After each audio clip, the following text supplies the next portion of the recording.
നിങ്ങൾ അച്ഛൻ കുടിക്കുന്നത് കാണുമ്പോൾ അച്ഛൻ മരിക്കരുത് എന്ന ആഗ്രഹമുള്ള ആരെങ്കിലും ഉണ്ട് എങ്കിൽ മരിച്ചേക്കണ്ടേ സാരമില്ല, ആടെ കിടക്കൂ, നോക്കേണ്ടി വരും. സ്ട്രോക്ക് വരും.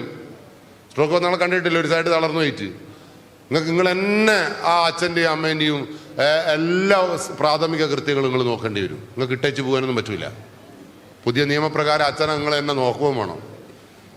അതുകൊണ്ട് അച്ഛന് സൂക്കേട് വരാതിരിക്കാനുള്ള ബാധ്യതയും മേൽനോട്ടത്തിനും ആർക്കും കൂടി കർത്തവ്യബോധമുണ്ട്. ആർക്കും കൂടി ഉണ്ട്? നിങ്ങൾക്ക് കൂടിയുണ്ട്. പറയാൻ മനസ്സിലായല്ലോ? അതുകൊണ്ട് ഇന്ന് മുതൽ സ്വന്തം ഇനി അച്ഛൻ കോനാക്കുത്തിന് സിഗരറ്റ് വലിക്കുമ്പോൾ അഹങ്കരിക്കുന്ന ഒരു അമ്മ എൻ്റെ മുമ്പിൽ ഉണ്ടാവരുത്.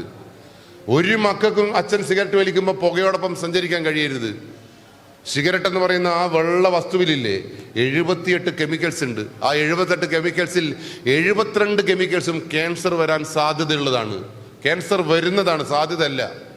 ഇപ്പം നിങ്ങൾ അച്ഛൻ കോനാകുത്തിന് ഊതുമ്പോൾ വണ്ടർഫുൾ, എൻ്റെ അച്ഛൻ ബിക്കമേ ക്യാൻസർ രോഗി എന്ന് പറയാൻ നിങ്ങൾക്ക് പറ്റുമോ?